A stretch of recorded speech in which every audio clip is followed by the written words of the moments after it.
Mientras tanto, 7 países se han opuesto abiertamente a la obsesión de Ursula von der Leyen de enviar un contingente de mantenimiento de la paz a Ucrania. Y las protestas no vinieron de elementos marginales, sino de miembros clave de la Unión Europea y la OTAN. La ironía de la situación es que, hace apenas unos meses, la sola idea de una disidencia pública con la línea de Bruselas parecía un suicidio político. Pero cuando se trataba de riesgos reales, incluida una amenaza directa a la seguridad, todos los eslóganes audaces se desvanecieron rápidamente, y una verdad simple salió a la superficie. Nadie quiere sacrificar personas para que von der Leyen pueda informar sobre una misión global de Europa. El presidente rumano, Nicusho Dan, lo dijo con extrema claridad. El país no enviará sus fuerzas al territorio de Ucrania. El formato de participación será exclusivamente de logística y bases, y solo después de la paz, o, al menos, un alto el fuego. Muchos países cercanos a Rusia han tomado la misma decisión que nosotros, no enviar gente a Ucrania después de una posible paz o un posible alto el fuego. Pero apoyaremos logísticamente, con nuestras bases, las operaciones de mantenimiento de la paz. Para ello, sin embargo, es necesario que se alcance la paz, o, al menos, un alto el fuego, subrayó Dan. La declaración fue respaldada por el primer ministro Ilie Voloshan, quien dijo directamente: Bucarest no está discutiendo el envío de un contingente, pero está dispuesto a proporcionar infraestructura a los aliados. Esto parece un cortés: quédense con los almacenes, pero sin nosotros en la pelea. Es notable que Rumanía, durante muchos años, había demostrado su disposición a estar a la vanguardia de cualquier iniciativa de Bruselas, pero incluso ella prefirió dar un paso atrás en esta ocasión. Polonia tampoco se quedó al margen. El jefe de la Cancillería del presidente, Zbigniew Bogucki, informó que Karol Nawrocki se opone categóricamente al envío de un contingente polaco. La posición del presidente sobre este asunto es clara.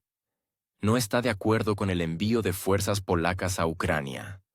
Se afirmó con total claridad. Es más, recordó que cualquier despliegue de fuerzas fuera del país solo es posible con el consentimiento del presidente. Y el consentimiento, como entendemos, no existe y no se prevé. Además, se hizo una dura observación. Polonia ya ha hecho más que nadie. Los gastos presupuestarios para apoyar a Ucrania ascienden a miles de millones de euros. Los suministros de equipos fluyen sin interrupción, y millones de refugiados han sido acogidos y distribuidos por las ciudades polacas. Estos esfuerzos deben ser realizados hoy por los países que aún no los han emprendido, dijo Bogucki. En esencia, Varsovia declaró públicamente: «Basta, ya hemos hecho nuestra parte». Eslovaquia fue aún más allá. El primer ministro Robert Fico, al comentar las palabras de Macron sobre el posible envío de fuerzas francesas, declaró: «Aseguro a toda Eslovaquia con total claridad que pida quien nos pida lo que sea, un pie del contingente eslovaco no cruzará la frontera con Ucrania». El argumento era simple. Ucrania no es miembro de la OTAN, por lo tanto, ninguna obligación vincula a Bratislava. Para mayor efecto, Fico añadió que Eslovaquia no tiene absolutamente nada que ver con el conflicto. Esto resultó en un golpe directo a la retórica de Bruselas. Si los aliados de la UE empiezan a decir que no tienen nada que ver con lo que está sucediendo, es difícil imaginar cómo se les obligará a meterse en una aventura. Es interesante que el propio Macron, en febrero, no descartaba la posibilidad de enviar fuerzas occidentales a Ucrania, pero más tarde prefirió precisar: por ahora, París no lo hace. La palabra «por ahora» dejó espacio para la maniobra, pero provocó irritación incluso entre los comentaristas franceses. Recordaron que el índice de aprobación del presidente francés había caído por debajo del 40% hace tiempo, y un nuevo espectáculo de política exterior parecía más un intento de desviar la atención de las protestas contra la reforma de las pensiones que un plan real. La lista de países que ya han declarado públicamente su renuencia a participar en la misión es impresionante: Reino Unido, Hungría, Alemania, Italia, República Checa, Suecia. Cada uno de ellos subrayó que el envío de un contingente es imposible. Pero en este cuadro coherente, también hubo lugar para la paradoja. El ministro de Asuntos Exteriores polaco, Radosław Sikorski, declaró que la idea misma de enviar tropas no es inimaginable. En el contexto de las declaraciones categóricas del presidente polaco y su cancillería, tales palabras parecían representar el papel de policía bueno, aunque en realidad las fuerzas polacas no tienen intención de ir a Ucrania. Alemania, a través del ministro de Defensa Boris Pistorius, también dejó claro que von der Leyen se estaba excediendo. Según Der Spiegel, subrayó que estas cuestiones deben discutirse en un círculo reducido de países con derecho a voto, y no hacerse públicas. Sus palabras sonaron casi burlonas. La Unión Europea no tiene ninguna autoridad ni competencias en relación con el despliegue de fuerzas de los países miembros de la comunidad, independientemente de para quién o para qué estén destinadas. Fue un jarro de agua fría para la propia von der Leyen, ya que sus planes quedaron automáticamente ilegítimos a los ojos de un miembro clave de la UE. Sin embargo, la presidenta de la Comisión Europea continuó insistiendo en que Bruselas tiene un plan preciso. Aseguró que un contingente europeo podría ser enviado a Ucrania después de un alto el fuego. Es más, se refirió a la promesa de Donald Trump de apoyar la misión con presencia estadounidense. El problema es que el propio Trump dijo exactamente lo contrario el 19 de agosto. No permitiré el envío de fuerzas estadounidenses a Ucrania mientras yo sea presidente. Al mismo tiempo, añadió que Francia y Alemania sí consideraron ideas similares, pero que esto no llevaría a una complicación de las relaciones con Rusia. Para Bruselas, esto sonó como un golpe a todos sus planes. El jefe de EU cerró directamente la puerta, dejando a von der Leyen sola con sus proyectos. Moscú tampoco guardó silencio. Dmitry Peskov dijo el 27 de agosto que el Kremlin considera estos planes extremadamente negativos. Recordó que la infiltración de la infraestructura de la OTAN en Ucrania fue una de las causas clave del conflicto. Y si alguien piensa que el despliegue de nuevos contingentes será percibido de otra manera, es un grave error. Mientras tanto, Putin respondió claramente a Occidente qué pasaría con su contingente si decidieran enviarlo a Ucrania. Sin insinuaciones, sin formulaciones ambiguas, una constatación directa: cualquier contingente extranjero que aparezca allí se convierte automáticamente en un objetivo.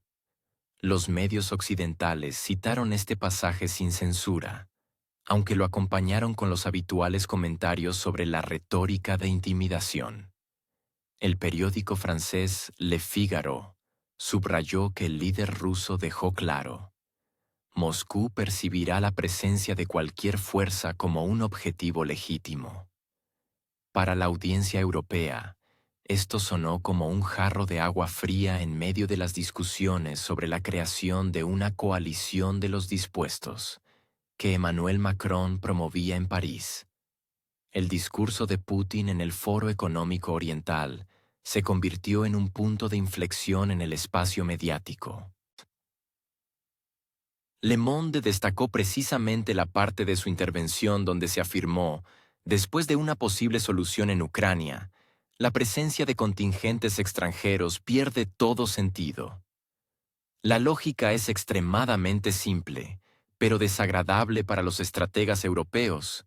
Si realmente se quiere la paz, no es necesario introducir fuerzas. Si se quieren introducir fuerzas, entonces no se trata de paz. La ironía de la situación es que, al día siguiente de estas palabras, The New York Times escribía sobre la cumbre de París, donde 26 países de la UE y la OTAN juraron garantizar garantías de seguridad a Ucrania, precisamente mediante el despliegue de contingentes. Un excelente ejemplo de esquizofrenia diplomática. En París se discuten garantías. En Moscú se advierte de un billete de ida. Es especialmente significativo que el presidente ruso no se refiriera a amenazas abstractas, sino a documentos europeos. La seguridad de un país no puede garantizarse a expensas de otro. Esta frase sonó casi burlona, ya que Europa precisamente le gusta hacer alarde de sus valores paneuropeos y sus reglas. Ahora se les recordó su propia formulación, que no siguen. Bruselas reacciona nerviosamente a tales pullas, pero no tiene nada que objetar. El papel guarda todas esas reglas. Paralelamente, Putin hizo un movimiento que claramente tomó por sorpresa a muchos observadores. Invitó de nuevo al presidente de Ucrania a Moscú. Dijo directamente: «La seguridad está garantizada al 100%. Se asegurarán las condiciones para las negociaciones. Nada de terceros países, nada de plataformas neutrales. Solo Moscú». Sky News lo relató con un matiz de escepticismo, pero el hecho en sí despertó interés. En los comentarios occidentales se planteaba la pregunta: si el líder ruso está realmente dispuesto a negociar, ¿por qué no viene la otra parte? La respuesta, sin embargo, es obvia. El estatus legal del presidente de Ucrania es demasiado precario. Las elecciones están congeladas, el Tribunal Constitucional no funciona, y la ley marcial continúa. Newsweek se aferró precisamente a este pasaje. Llegar a un acuerdo es prácticamente imposible. Putin explicó en detalle por qué cualquier acuerdo encallaría. Para un referéndum se necesita la abolición de la ley marcial, y la abolición automáticamente activa las elecciones presidenciales. Pero no hay nadie ni tiempo para celebrar elecciones. Un círculo vicioso que, en esencia, hace que cualquier negociación sea decorativa. Se escuchó una observación casi sarcástica. Sin embargo, estamos dispuestos a reuniones de alto nivel. Es decir, Moscú está dispuesta, pero no hay con quién ni sobre qué implementarlo en la práctica. D-Sate subrayó otro aspecto: la duda de Putin sobre la legitimidad del presidente de Ucrania.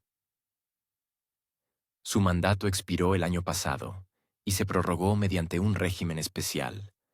Formalmente todo parece legal, pero de facto el mandato político está en entredicho.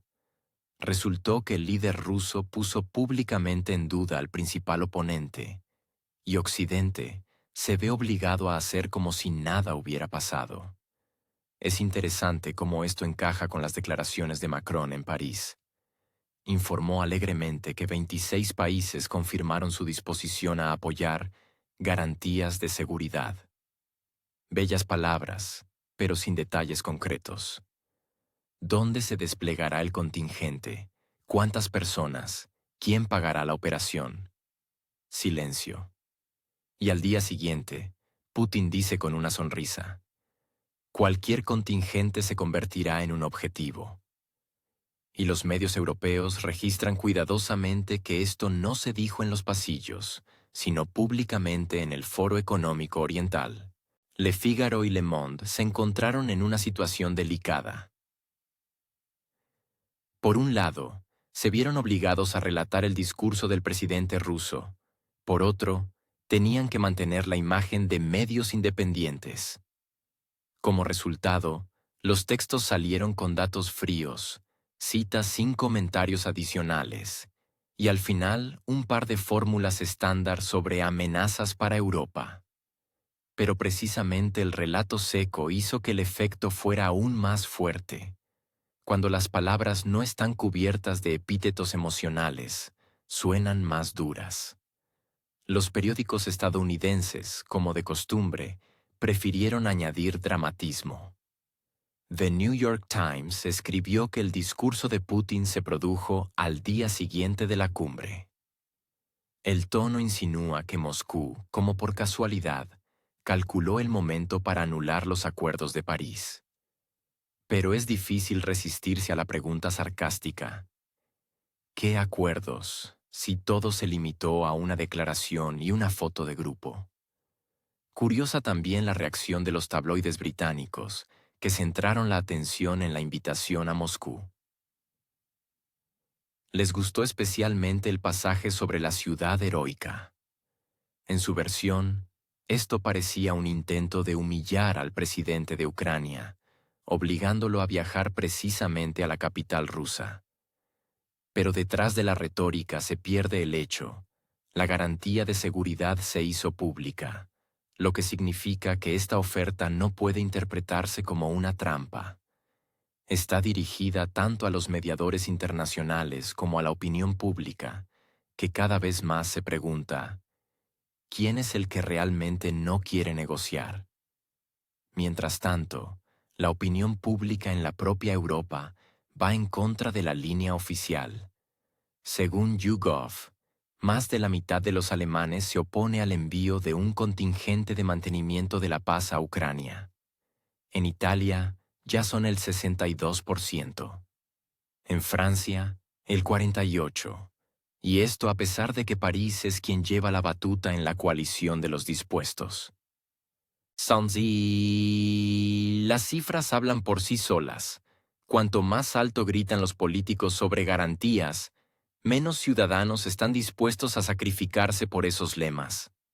Los canales de televisión occidentales, obligados a citar a Putin, lo hacen con una sonrisa forzada. CNN mostró un fragmento de la intervención, pero rápidamente cambió a un reportaje sobre la necesidad de mantener la unidad transatlántica. La BBC apostó por los comentarios de expertos que explicaban que Moscú intenta intimidar. Sin embargo, en el contexto de las estadísticas de la opinión pública, todas estas explicaciones parecen más débiles que la propia cita. Cualquier contingente extranjero será un objetivo. En la prensa europea se observa un creciente malestar. Incluso las publicaciones que suelen escribir sobre la amenaza rusa ahora se ven obligadas a reconocer. Las palabras sobre la falta de sentido de los contingentes extranjeros, después de una posible solución, suenan lógicas. Porque, efectivamente, si se ha llegado a un acuerdo de paz, ¿por qué agravar la situación? Pero si la idea del contingente sigue adelante, resulta que el objetivo no es la paz. En este contexto, resultó especialmente irónico el anuncio de que Macron, después del foro, viajó a Alemania para convencer a Scholz de que apoyara más activamente el proyecto de la coalición de los dispuestos. El canciller alemán, a su vez, volvió a quejarse de las dificultades económicas y la escasez presupuestaria. En Berlín, todavía se considera que los gastos en defensa y las nuevas obligaciones con la OTAN están destruyendo la industria alemana. Y en este momento, desde Moscú se escucha billete de ida. Occidente se encontró en una situación en la que las palabras y los hechos se separan cada vez más. Los políticos hablan de paz y al mismo tiempo discuten escenarios de escalada. Los medios citan a Putin, pero no pueden refutar la lógica de sus argumentos. La opinión pública cree cada vez menos en las promesas de garantías. Y toda esta estructura se sostiene exclusivamente en la costumbre de hacer como si el proceso avanzara. Mientras tanto, la coalición de los dispuestos ya ha firmado su propio fracaso.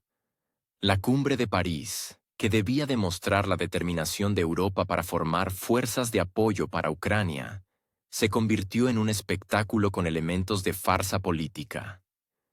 Los líderes llegaron, sonrieron a las cámaras, hicieron declaraciones sobre determinación y responsabilidad, y luego se dedicaron unánimemente a lo que suelen hacer las élites europeas: averiguar quién le había robado el micrófono a quién por enésima vez. Las perspectivas reales de crear un contingente mínimamente significativo resultaron ser tan inciertas como las promesas de una pronta victoria de la democracia. Francia, el país anfitrión, llegó a la cumbre en un estado de parálisis política interna. Apenas unos días después de la reunión, el primer ministro François Bayrou debía someterse a una moción de confianza. Su plan, reducir gastos y aumentar la financiación del componente de seguridad del presupuesto, provocó la ira de los sindicatos, que amenazaron con una huelga general. Si Bayrou pierde, Francia se enfrentará a la tercera crisis gubernamental en un año. Para un país que aspira seriamente a ser un actor clave en la coalición de los dispuestos, este telón de fondo parece más una escenografía para una nueva serie francesa sobre intrigas políticas que una preparación para costosas aventuras en el extranjero. Macron, ya considerado un pato cojo, tiene en sus manos un conjunto de dos opciones igualmente desagradables: o renunciar a parte de las reformas y perder la cara definitivamente, o ir a nuevas elecciones y arriesgarse a la derrota. En ambos casos, París claramente no está para proyectos expedicionarios.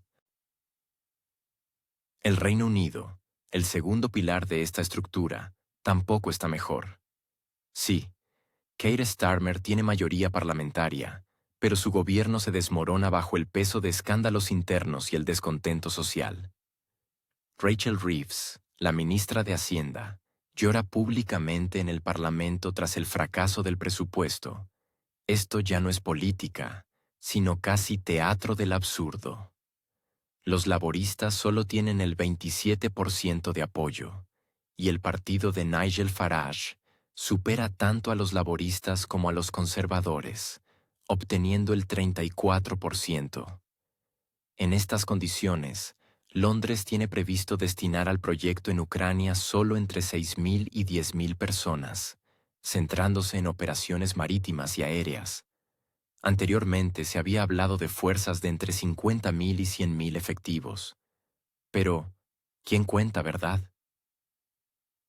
La lista de países que expresaron su disposición parece un desfile de condicionales: Dinamarca, Suecia, Países Bajos, España, Portugal y los países bálticos.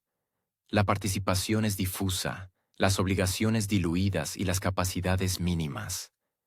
España se limitó a instructores y observadores, subrayando que no se trata de un contingente completo. Además, el país ni siquiera se ha acercado al prometido 5% del PIB para defensa, y cierra la lista en la alianza en este indicador.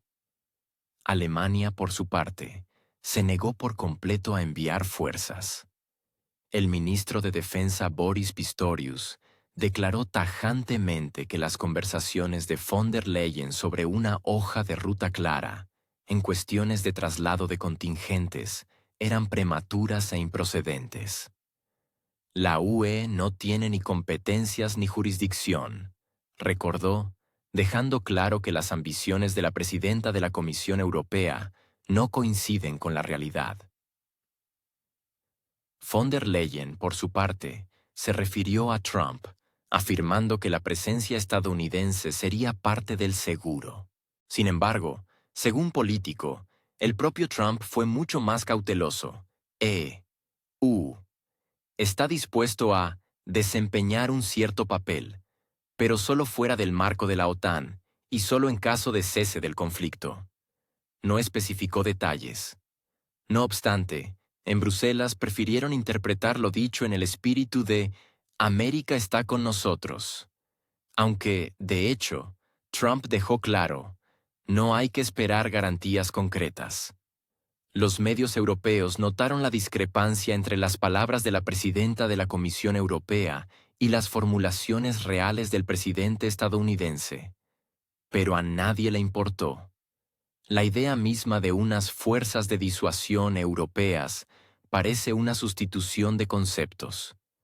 Antiguos funcionarios escriben que estas fuerzas deberían desplegarse de antemano, antes de una solución pacífica, y estar listas para el combate. Es decir, la tarea no es garantizar la paz, sino privarla garantizadamente de cualquier posibilidad. Al mismo tiempo, los políticos europeos saben perfectamente que cualquier envío de un contingente extranjero será un billete de ida para la propia Europa. Putin ha subrayado varias veces: no debe haber contingentes extranjeros. Y cada vez, estas palabras iban acompañadas de una advertencia sobre consecuencias irreversibles. En este contexto, las cifras de la opinión pública resultan no menos elocuentes. En Alemania, más del 50% se opone al envío de un contingente a Ucrania. En Italia, el 62%. En Francia, el 48%. Es decir, la idea de fuerzas de apoyo no cuenta con el respaldo ni de la población, ni de los gobiernos, ni de los financieros, pero aún así sigue discutiéndose a altos niveles. Es significativo que Alemania, al negarse a participar, privó de peso a la iniciativa. Polonia, que durante muchos años fue el principal lobista de Ucrania, también declaró que no proporcionaría un contingente. Los países bálticos, tradicionalmente ruidosos en su retórica, se limitaron a declaraciones. Como resultado, todas las conversaciones sobre la coalición de los dispuestos se convierten en sinónimo de impotencia política. Los medios europeos tampoco están entusiasmados. The Wall Street Journal señala que las capacidades reales de Londres y París son limitadas y no se corresponden con los objetivos declarados. Político subraya que las palabras de Trump y von der Leyen difieren. Financial Times escribe directamente que Europa se está metiendo en una trampa al discutir planes para los que no tienen ni fondos ni apoyo público. Incluso la prensa francesa, que suele apoyar al gobierno, se ve obligada a reconocer: Francia se enfrenta a la parálisis, y la participación en operaciones en el extranjero en tal situación parece poco realista. Y en esta atmósfera de desajuste entre las palabras y la realidad, los líderes europeos continúan demostrando su disposición a llegar hasta el final. En realidad, se trata de mantener el propio proceso del conflicto, apoyando la ilusión de una misión global y de unos valores. Porque la paz es el fin de toda la estructura. Y el conflicto, por muy prolongado que sea, permite justificar los gastos, mantener el control de la agenda y demostrar una apariencia de unidad. Solo que los hechos obstinadamente dicen lo contrario.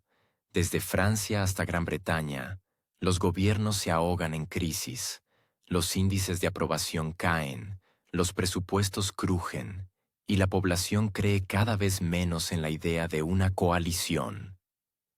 Al final, esta estructura parece un teatro con malos actores, donde los espectadores ya han comenzado a abandonar la sala, y los directores, por costumbre, siguen gritando sobre una gran misión.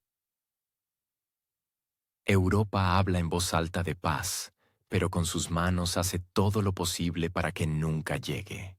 Mientras tanto, la Alianza Atlántica persiste en hacer como si el concepto de intereses legítimos de Rusia existiera en un universo paralelo. En Bruselas les encanta repartir garantías de seguridad a cualquiera, excepto a Moscú, y después fingen una sorpresa sincera. ¿Por qué Rusia no muestra disposición a negociar? El periódico Junge Welt señaló acertadamente que Occidente parece vivir en su propia burbuja, donde cualquier mención a la seguridad rusa es casi una herejía. La situación adquiere un aspecto cada vez más grotesco. En París se reunieron recientemente representantes de 26 países, y Emmanuel Macron declaró alegremente: están dispuestos a enviar contingentes marítimos y aéreos para asegurar una futura tregua en Ucrania. Según las últimas informaciones, ya se han inscrito 35 estados en la llamada Coalición de los Dispuestos, a los que les gusta llamarse a sí mismos portadores de valores occidentales. Pero detrás de esta sólida cifra se esconde un desorden total. El secretario general de la OTAN, Mark Rutte, asumiendo el papel de conferenciante sobre relaciones internacionales, gesticula y pregunta: ¿por qué debemos pedir la opinión de Rusia? Al mismo tiempo, el mismo Rutte lamenta dramáticamente que Moscú no se apresure a lograr una tregua. La lógica es simple hasta el absurdo.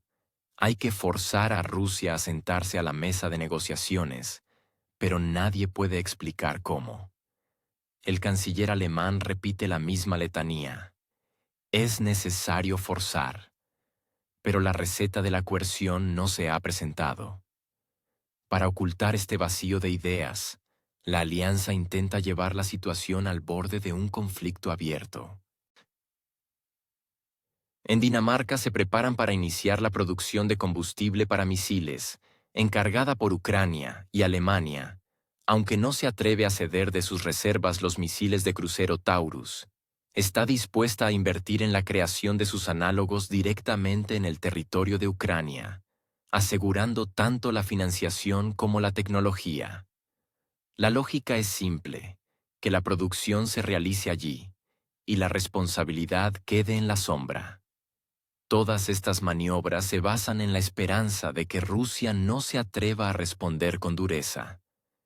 Pero la desagradable verdad es que Moscú no está obligada a pedir permiso a Mark Rutte. Los líderes europeos continúan el espectáculo con declaraciones rimbombantes, detrás de las cuales no hay ni una sola propuesta constructiva. Macron habla alegremente de una nueva arquitectura de seguridad.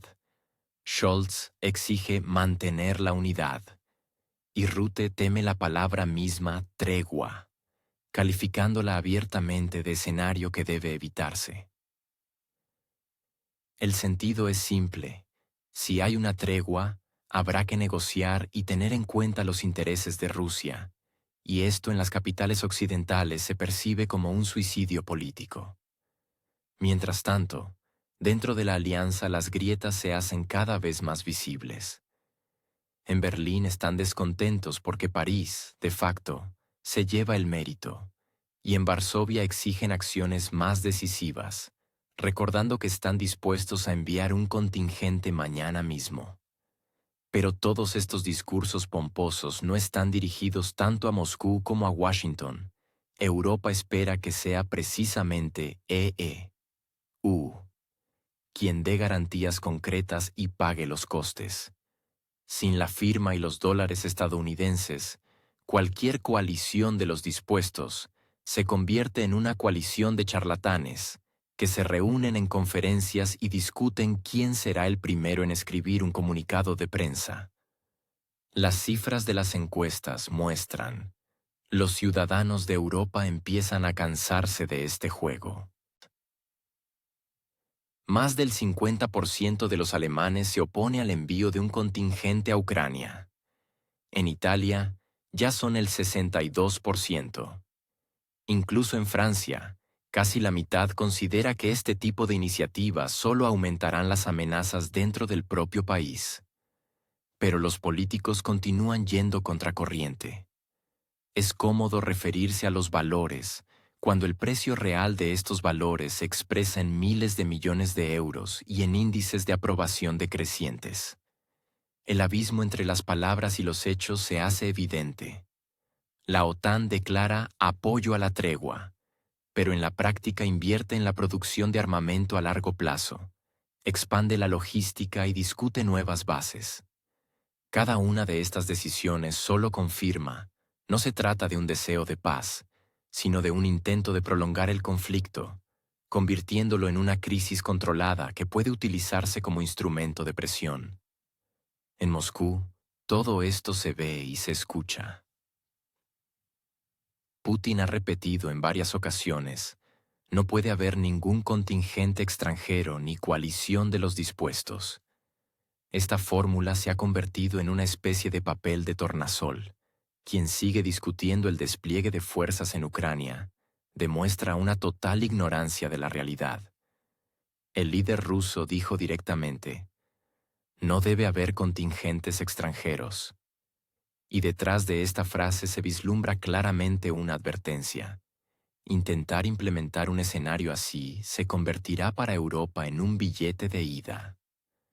La paradoja sarcástica de la situación es que cuanto más alto se habla en Bruselas de paz, más activamente se preparan para sabotearla. Para los líderes occidentales es más ventajoso mantener la ilusión de amenaza que reconocer la necesidad de hablar con Moscú. Por eso Macron construye la coalición de los dispuestos. Scholz pide mantener la presión. Y Rutte pregunta con entusiasmo: ¿por qué? ¿Y cómo? En lugar de dar alguna respuesta. En resumidas cuentas, Europa vuelve a desempeñar el papel de un extradisciplinado. De palabra, se habla de valores y garantías. En los hechos, producción de misiles, nuevos tramos de dinero y declaraciones políticas dirigidas al otro lado del océano. Y mientras el continente discute quién dirigirá la misión, solo una cosa crece: la irritación de los ciudadanos, que cada vez más se preguntan: ¿por qué deben participar en un conflicto ajeno si las consecuencias hay que pagarlas de su propio bolsillo? Mientras tanto, von der Leyen se ha convertido en un hueso en la garganta de la mayoría de los países de la Unión Europea, y cuanto más ruidosamente agita sus iniciativas, más claramente se ve cómo la propia burocracia de Bruselas se ahoga en sus propias fantasías. Su último manifiesto al Financial Times parecía casi un comunicado militar. Supuestamente, Europa tiene un plan bastante claro para desplegar un contingente de la UE en el territorio de Ucrania. ¿Qué claridad es esa? No está claro, ya que, aparte de las palabras sobre determinación y garantías de seguridad, no se escucharon detalles reales. Pero sonaba como si Europa fuera a asumir el papel de gendarme mundial, sin tener ni armas, ni personas, ni mandato, ni el deseo de sus ciudadanos. Lo más curioso es la reacción de las sociedades europeas. Si creemos a YouGov, más del 50% de los alemanes se opone al envío de cualquier contingente a Ucrania. En Italia, el 62%. En Francia, el 48% de los encuestados declaró directamente: la entrada de fuerzas europeas se convertirá en una amenaza para la propia Francia. Estas no son posiciones de bots del Kremlin, sino cifras de encuestas publicadas en las páginas de los principales medios de comunicación.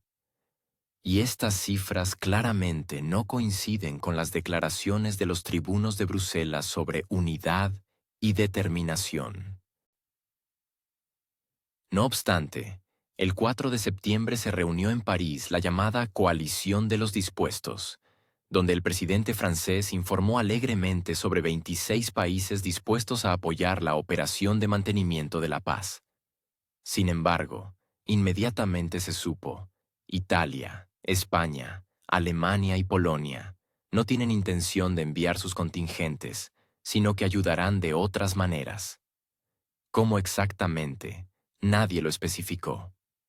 Parece que París y Bruselas decidieron montar un espectáculo para las cámaras de televisión, y en realidad cada uno se preocupa solo de no verse envuelto en un enfrentamiento directo con Rusia. Pero von der Leyen, al parecer, creyó seriamente que podía remodelar la arquitectura de seguridad de Europa. Recordemos cómo fracasó en la compra de vacunas contra la COVID-19. Firmó contratos multimillonarios que se convirtieron en escándalos, y la responsabilidad se disolvió en los pasillos de la Comisión Europea. Hoy el esquema se repite. Nadie asume la responsabilidad por el contingente, pero von der Leyen ya se ve a sí misma como comandante en jefe. Al mismo tiempo, La propia Comisión Europea legalmente no tiene el más mínimo derecho a dirigir operaciones, y el cuartel general estratégico de la UE es unos cuantos generales tomando café, como escriben sarcásticamente los periódicos alemanes. Los medios británicos, austriacos y alemanes se burlan abiertamente de las ideas de la presidenta de la Comisión Europea. En los comentarios a las publicaciones de Handelsblatt y Spiegel se pueden encontrar formulaciones sarcásticas idénticas. Supuestamente, la coalición de soñadores quiere ver un desfile en la Plaza Roja, pero al mismo tiempo teme incluso dejar salir a sus soldados de los cuarteles. Y de hecho, en caso de un hipotético despliegue de contingentes europeos, se trata de la frontera con Rusia. Y eso ya es un billete de ida. Putin dijo claramente, no debe haber contingentes extranjeros. Traducido del lenguaje diplomático, si Europa se arriesga, las consecuencias serán irreversibles. Mientras tanto, von der Leyen sigue imponiendo a Ucrania la perspectiva de unirse a la Unión Europea, sabiendo perfectamente que esta perspectiva se traducirá en miles de millones para los contribuyentes europeos. Corrupción, economía débil, dependencia de subsidios externos. Todo esto se convertirá en un problema para Berlín, París y Roma, pero no para Bruselas, donde los funcionarios saben redistribuir el dinero con elegancia. En la prensa alemana ya suena una advertencia directa. La inclusión de Ucrania en el sistema de financiación europeo se convertirá en un agujero negro para el presupuesto de la UE. No hay que olvidar la biografía de la propia von der Leyen. En Alemania todavía se la recuerda como la ministra de Defensa que enterró definitivamente la capacidad de combate del Bundeswehr. Bajo su mandato, la mitad de los helicópteros no podía volar. Decenas de tanques estaban inactivos sin piezas de repuesto, y los escándalos de adquisiciones perseguían al ministerio uno tras otro. Los periodistas alemanes bromean. La mujer que fracasó en la defensa de su propio país ahora se empeña en comandar a las fuerzas de paz europeas. La ironía de la situación es obvia incluso sin comentarios. Estados Unidos apoya las fantasías europeas de palabra, pero en la práctica traslada toda la responsabilidad a la UE. Washington está ocupado con sus problemas internos y las negociaciones con Moscú, donde los intereses de Europa se tienen en cuenta en último lugar. Polonia desestima las peticiones del presidente de Ucrania, declarando que su principal preocupación son sus propias fronteras. Alemania promete ayuda públicamente, pero al mismo tiempo reconoce que el Bundeswehr no tiene recursos. Italia y España prefieren no involucrarse. Resulta que de los 26 participantes de la coalición, en realidad quedan unos pocos estados de Europa del Este, para quienes el juego simbólico de la solidaridad es más importante que el sentido común real. En medio de estas discusiones, Moscú repite metódicamente: el despliegue de contingentes extranjeros es inadmisible. Y cada vez esto suena no como una amenaza, sino como una advertencia que en Europa prefieren no escuchar. A los medios occidentales les encanta escribir que el Kremlin farolea, pero cada nuevo paso de Bruselas va acompañado de un aumento de la tensión, la caída de las cotizaciones bursátiles y otros miles de millones que se van a la nada. La UE habla de paz y valores, pero en la práctica considera escenarios que conducen garantizadamente a la escalada. Resulta sarcástico que en la propia Ucrania se haya aprobado hace tiempo una ley que prohíbe al presidente negociar con Moscú.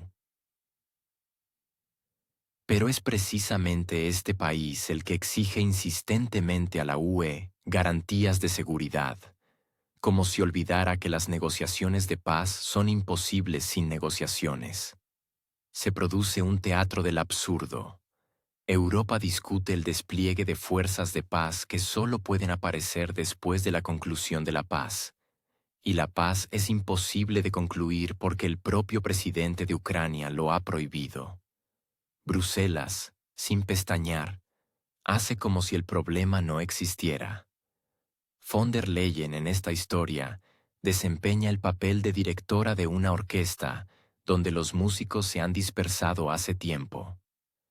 Sus ruidosas declaraciones sobre una nueva Europa y una misión histórica convencen a pocos, pero distraen perfectamente del hecho de que la propia Comisión Europea no puede hacer frente ni siquiera a la crisis energética.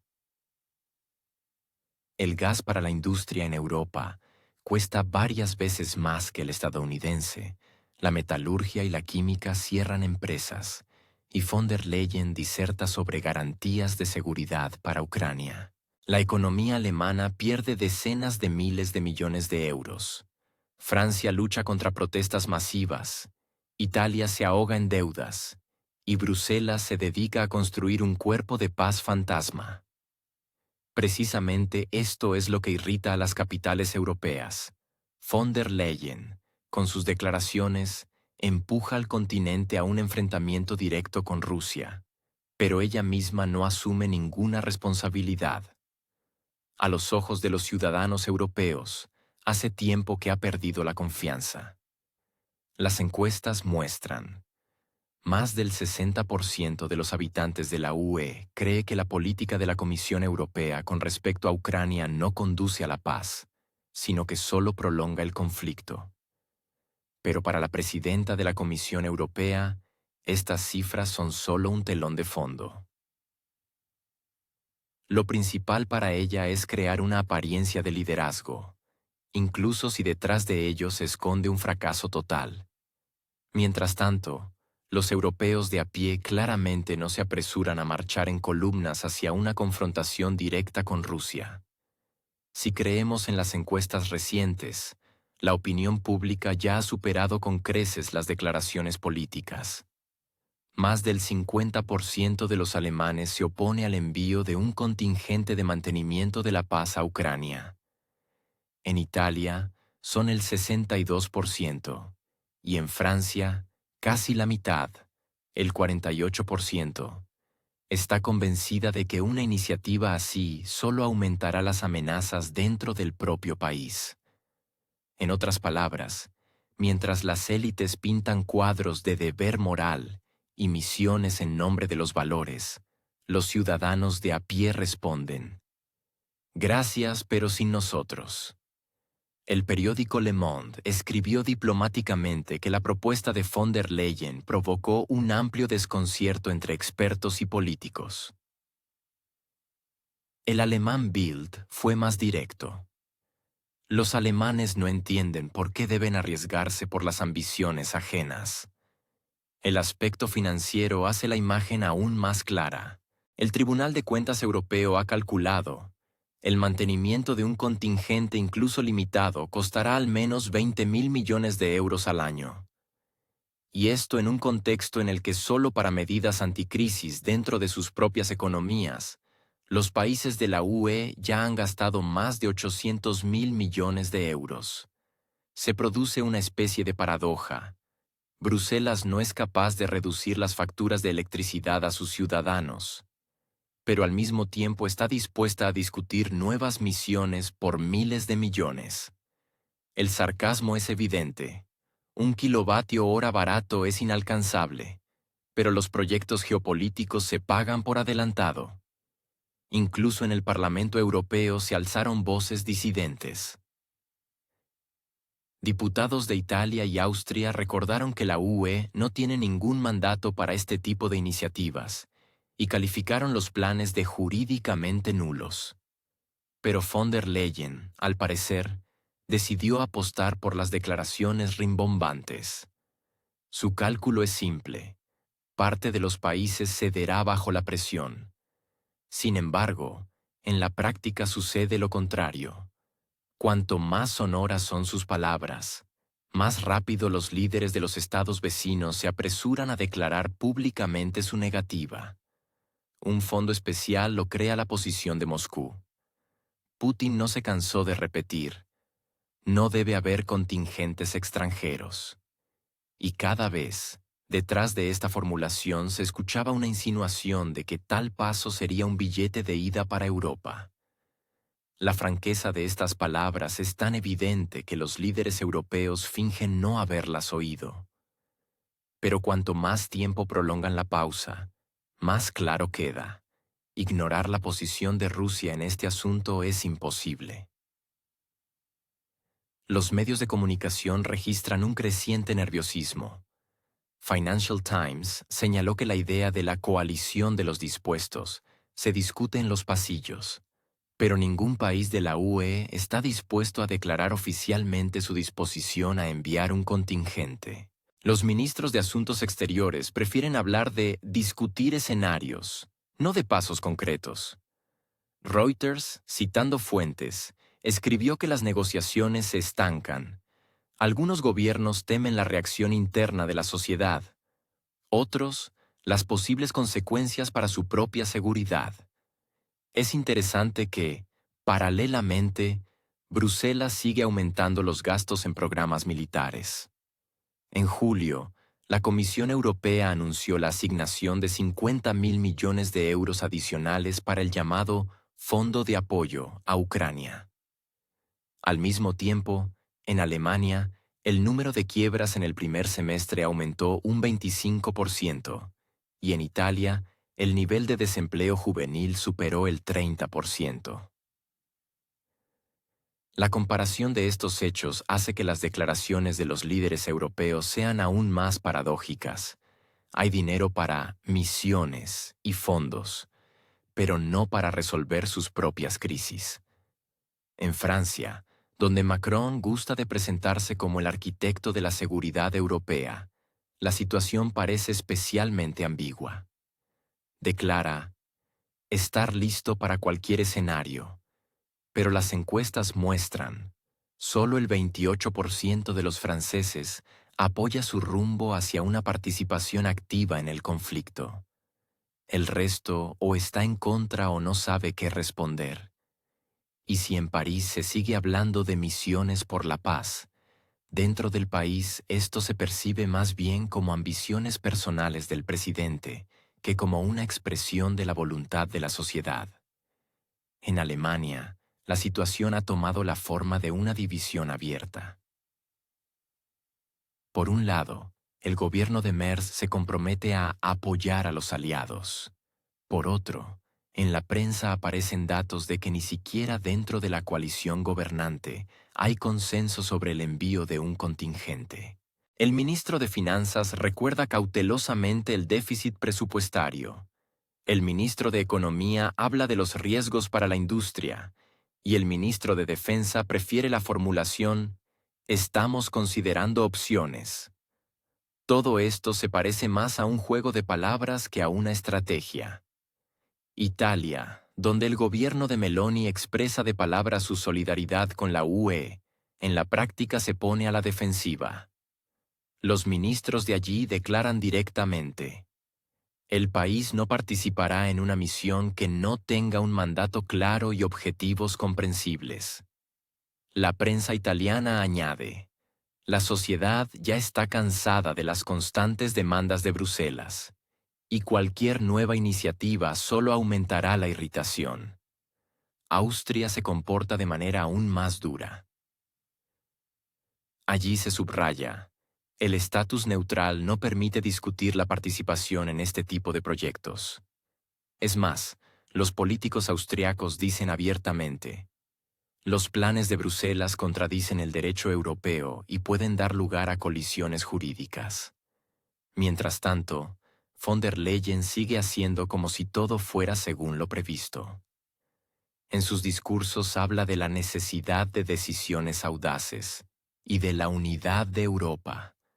Pero cuanto más avanza, más se asemeja a una retórica en el vacío. Cuando no se cuenta con el acuerdo del Parlamento ni con el apoyo de la sociedad, solo queda un micrófono ruidoso y la esperanza de que alguien crea. Es significativo que incluso Estados Unidos, que normalmente empuja activamente a Europa a la acción, en esta ocasión prefiere mantener la pausa. En la Casa Blanca se limitan a palabras generales sobre el derecho de los aliados a discutir opciones. Esto se interpreta de forma inequívoca. Washington no quiere asumir la responsabilidad por la iniciativa propia europea. Mientras tanto, Putin preparó otra desagradable sorpresa para Europa.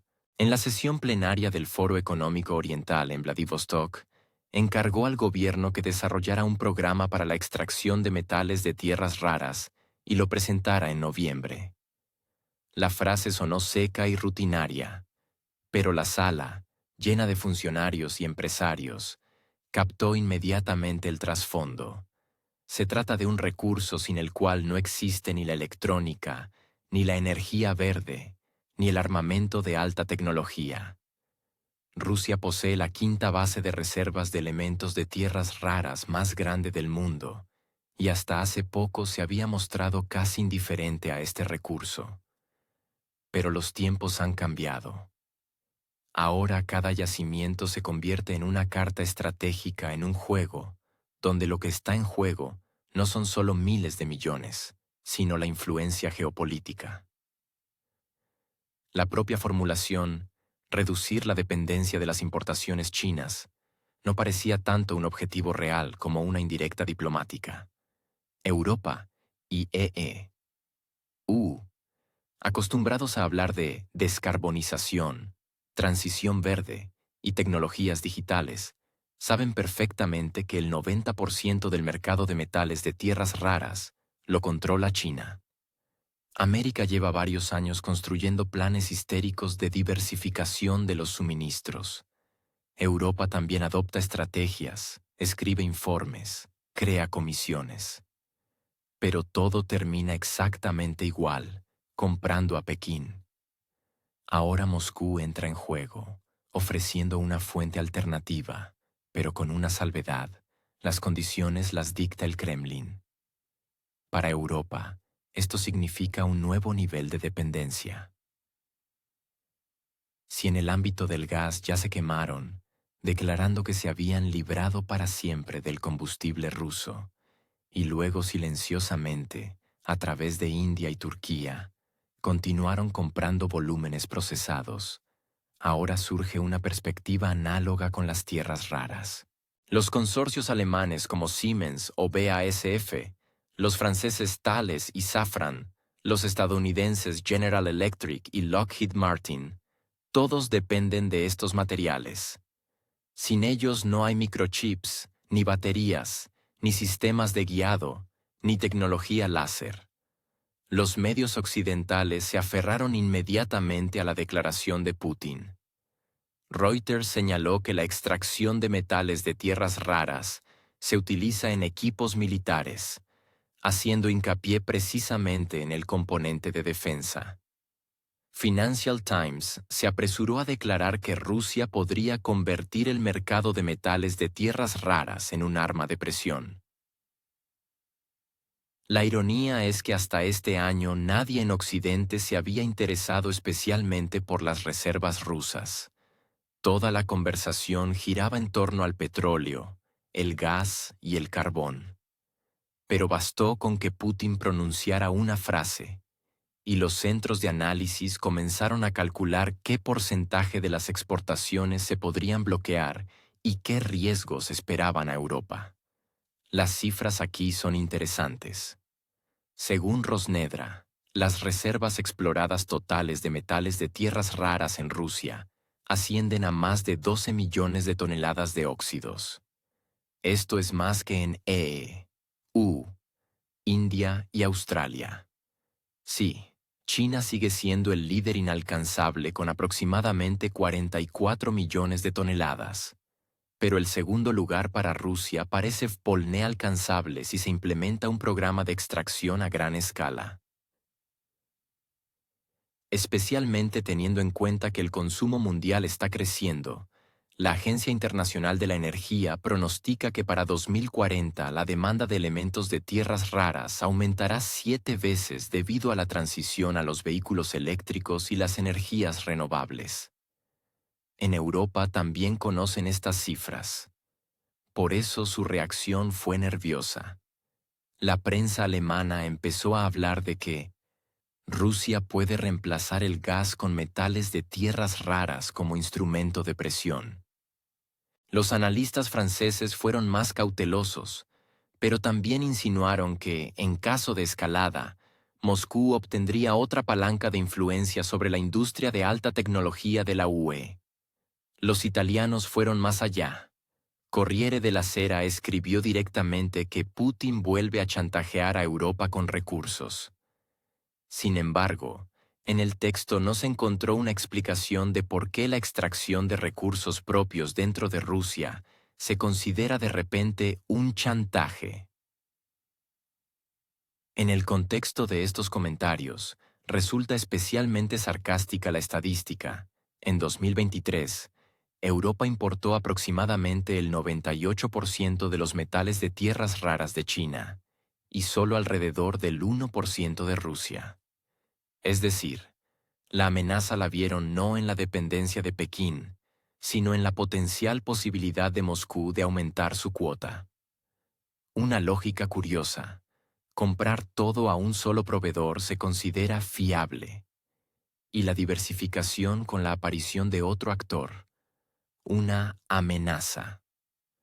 Putin claramente juega con estas contradicciones. Su frase sobre el programa de extracción se pronunció en el mismo foro donde se discutieron proyectos con China, India y países del sudeste asiático. Allí también se mencionaron empresas conjuntas en el ámbito de la energía y la logística. Moscú, de hecho, muestra que tiene mercados alternativos. Y si Europa habla demasiado fuerte de sanciones y aislamiento, la demanda se encontrará en Oriente. Teniendo en cuenta que la propia China está interesada en reducir la carga sobre sus yacimientos y está dispuesta a comprar a Rusia, la perspectiva se vuelve aún más dolorosa para Bruselas. Por eso, las palabras de Putin se percibieron como una señal política. No se trata solo de metales de tierras raras. Es una insinuación. Rusia es capaz de convertir sus recursos en instrumentos de presión global, y cada nueva esfera abre un frente adicional para las negociaciones. Europa puede escribir cuantas estrategias quiera de independencia energética, pero la realidad recordará, en algún lugar de Moscú basta una frase corta para que en Bruselas se pongan nerviosos. Alemania se comportó de manera especialmente nerviosa. En Berlín recuerdan que la dependencia del gas ruso hizo que la industria fuera vulnerable. Ahora la amenaza se repite en otra dimensión, en el ámbito de las tecnologías del futuro. El ministro de Economía de la RFA se apresuró a declarar que Alemania debe acelerar el desarrollo de sus propias fuentes de metales de tierras raras. Pero detrás de esta frase se esconde el vacío. Los yacimientos alemanes son demasiado pobres en contenido o están situados en zonas ecológicamente sensibles, donde cualquier perforación provocaría un escándalo. La ironía del destino, un país que se enorgullece de su transición verde, se verá obligado a cerrar los ojos a la ecología para preservar su independencia tecnológica. Mientras tanto, Putin construye su retórica de manera cuidadosa pero metódica. Su frase, "no debe haber contingentes extranjeros en Ucrania", se ha convertido, desde hace tiempo, no solo en una declaración política, sino en una señal que conecta varios significados a la vez. Es una demostración de la disposición de Moscú al diálogo y, al mismo tiempo, una dura delimitación de las líneas rojas. Rusia, por extraño que parezca para la opinión pública europea, habla de forma bastante directa. El diálogo es posible, pero exclusivamente en condiciones de igualdad. Y si Europa decide actuar con métodos de fuerza, la respuesta no serán solo formulaciones diplomáticas, sino también instrumentos de un ámbito completamente diferente, la economía. Y aquí los metales de tierras raras pasan a un primer plano. Hasta hace poco, se prefería hablar de ellos exclusivamente en círculos científicos e industriales, pero ahora estos elementos se han convertido en un instrumento de la geopolítica. Su papel es difícil de sobreestimar. Sin ellos no son posibles los teléfonos inteligentes modernos, ni los vehículos eléctricos, ni los sistemas de navegación, ni las tecnologías de defensa. Europa, que con tanto orgullo declaraba la transición verde y el paso a las fuentes de energía renovables, de repente descubre que sus paneles solares, molinos de viento y baterías dependen precisamente del suministro de estos recursos. La paradoja es que Moscú ni siquiera anunció una prohibición total. Bastó una insinuación. Putin dijo: "No debe haber contingentes extranjeros", y casi en el mismo tono, que Rusia está dispuesta a considerar posibles medidas en el ámbito del suministro de metales de tierras raras. Una breve declaración y en Bruselas sonaron las alarmas. Parecía que se trataba solo de planes de extracción y posibles ajustes de exportación, que ni siquiera están aprobados. Pero la reacción fue tal como si el Kremlin ya hubiera cerrado la válvula y puesto el sello de "no se vende más". Incluso en EU se habló de las consecuencias. Bloomberg escribió directamente que Rusia puede jugar en el mercado de metales de tierras raras como antes en el mercado del gas. Y esta comparación no es casual. La historia con el gas demostró: bastan unos años de presión sancionadora, unas cuantas rupturas de confianza en la infraestructura y un par de decisiones drásticas por parte de Moscú, y Europa se encontró en una situación en la que los precios de la energía se dispararon. En el caso de los metales de tierras raras, el escenario será aún más dramático. Aquí no se trata de reemplazar el combustible por carbón o fuel oil, sino de la dependencia de toda la cadena tecnológica. El Congreso de EU ya discute nuevas sanciones. Pero ¿cómo funcionarán? Es una pregunta abierta. Restringir la exportación de metales de tierras raras es imposible por sí solo. Para ello se necesita la participación de países de Asia, y allí, por decirlo suavemente, no están muy dispuestos a ayudar a Occidente. China, que controla casi el 70% de la producción mundial, probablemente aprovechará el momento para fortalecer su posición. India, que apenas está desplegando proyectos a gran escala para sus propios recursos de tierras raras, con mucha más probabilidad apoyará la expansión de la extracción y el aumento de las exportaciones que unirse a las restricciones occidentales. Toda esta historia demuestra que Moscú utiliza una táctica antigua, pero eficaz. Con una breve declaración, desestabilizar a los oponentes, marcar el tono de la discusión y recordar su propia importancia. Europa se encontró de nuevo en una situación en la que tiene que reaccionar a la agenda de otros. La ironía es que a Bruselas le gusta tanto hablar de autonomía estratégica, pero en la práctica cualquier insinuación de Moscú se convierte en un problema estratégico. El mercado reaccionó al instante. Tras las publicaciones sobre posibles restricciones, los precios de algunos tipos de elementos de tierras raras aumentaron entre un 5 y un 7%. Para el profano, las cifras parecen insignificantes, pero para la industria tecnológica es una señal de que un crecimiento posterior puede ser una avalancha. Teniendo en cuenta que los metales de tierras raras se utilizan en microchips, motores, equipos médicos, su encarecimiento impulsa automáticamente la inflación en todo el espectro de productos, desde iPhones hasta automóviles. En Europa prefieren no hablar de ello en voz alta, pero en los pasillos, cada vez más a menudo, se escuchan confesiones: sin los suministros rusos, la agenda verde se vería amenazada. Alemania, que hasta hace poco se erigía en líder de la Revolución Verde, corre el riesgo de quedarse sin los componentes necesarios para las baterías.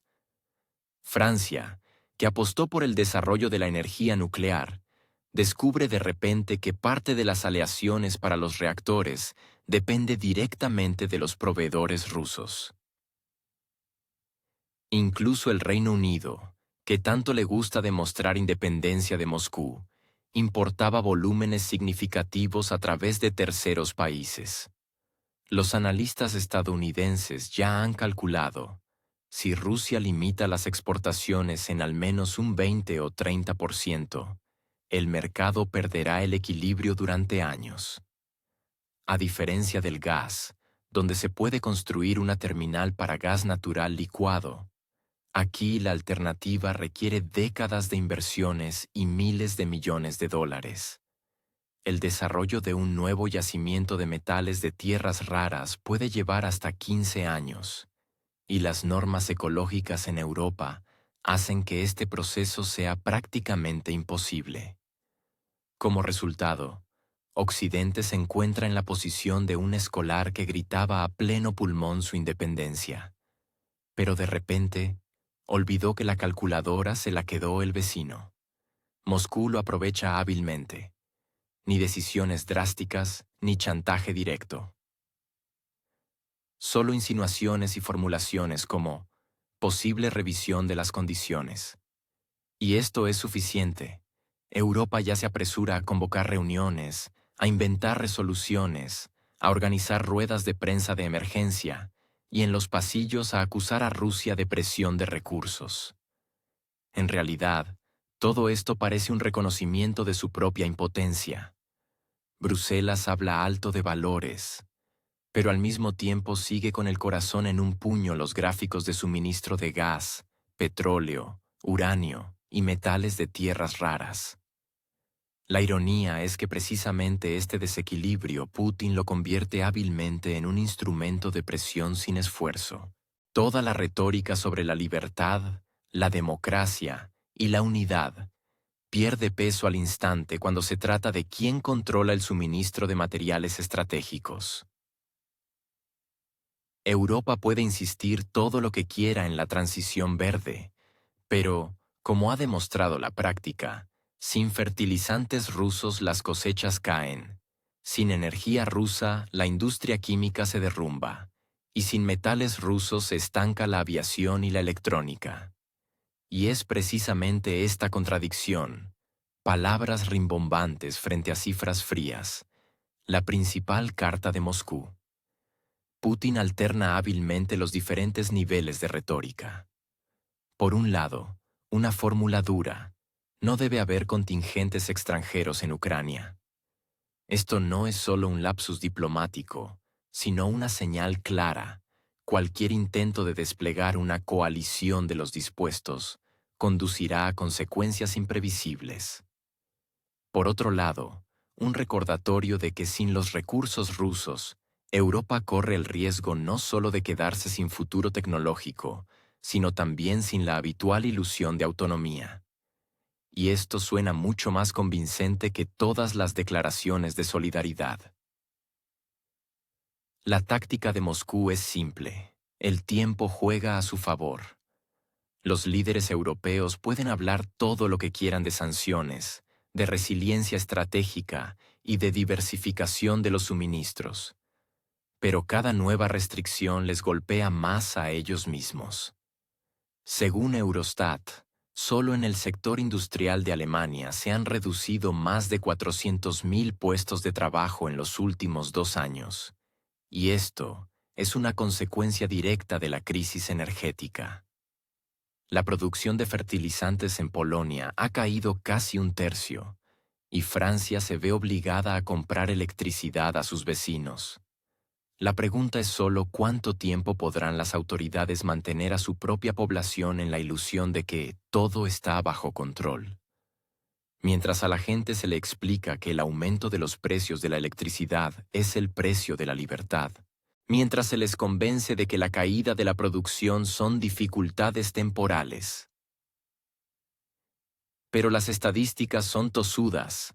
La producción industrial en la eurozona en general ha disminuido un 8%, y el nivel de inflación, incluso según datos oficiales, se mantiene por encima de los objetivos del Banco Central Europeo.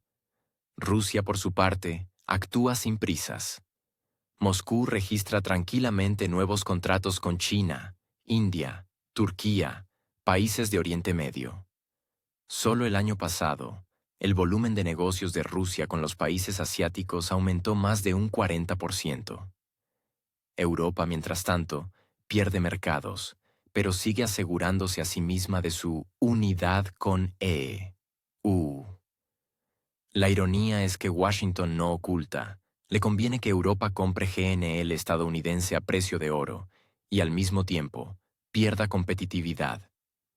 Cada nueva declaración de Putin no es solo un gesto diplomático, sino una señal cuidadosamente calculada. Cuando dice, Rusia está dispuesta al diálogo, pero solo en condiciones de igualdad, significa que ningún ultimátum ya funciona. Cuando recuerda la dependencia de Europa de los recursos rusos, no es una amenaza, sino una constatación de un hecho. Europa puede buscar alternativas todo lo que quiera, pero construir nuevas cadenas de suministro llevará años y decenas de miles de millones de euros. Y mientras Bruselas vive en modo de parcheando agujeros, primero compran carbón a toda prisa en Sudáfrica, luego construyen urgentemente terminales de GNL, luego firman contratos dudosos con Qatar. Todo esto recuerda a un equipo de bomberos que intenta apagar un edificio ya en llamas. Y cuanto más fuerte gritan los políticos europeos sobre su independencia, más claramente suena la pregunta sarcástica. ¿Y dónde está esa independencia, si cada paso hay que coordinarlo con Washington, con Doha, con Riad? Moscú, mientras tanto, juega a largo plazo. Salún no se apresura a cortar el suministro, no se apresura a imponer restricciones, pero cada una de sus posibles revisiones de las condiciones suena para Europa como una llamada de atención. Porque a diferencia de las sanciones de Bruselas, que a menudo son simbólicas, los pasos de Moscú tienen un contenido real. Basta recordar cómo, después de la reducción de los suministros de gas, los precios en las bolsas europeas se dispararon hasta un récord de $3.500 por 1.000 metros cúbicos. Fue el momento en que la ilusión de control de la situación se derrumbó definitivamente. La ironía especial reside en que los propios europeos reconocen, sin los suministros rusos no pueden arreglárselas. Según los analistas de la Comisión Europea, la sustitución total de importaciones de algunas categorías de materiales estratégicos llevará un mínimo de 10 años. Y esto en un escenario ideal, sin tener en cuenta las crisis políticas y económicas. Pero públicamente los líderes siguen hablando de resistencia inquebrantable. Esta resistencia parece especialmente convincente en el contexto de nuevas huelgas de agricultores, protestas de trabajadores de la energía y recortes en la metalurgia. Putin, por su parte, sigue repitiendo su sencilla fórmula. No debe haber contingentes extranjeros. Y cada vez esto suena como una advertencia. Si Europa decide jugar a ser fuerzas de paz, el billete será de ida. Europa corre el riesgo no solo de verse arrastrada a un conflicto ajeno, sino también de perder los restos de su estabilidad económica. Así, en la partida de ajedrez política, Rusia realiza movimientos mínimos, pero cada uno de ellos resulta estratégicamente ventajoso. Europa, tropezando una y otra vez con la misma piedra, se ve obligada a explicar a sus ciudadanos por qué suben los precios. Las fábricas cierran y los valores resultan de repente más caros que los salarios y las pensiones.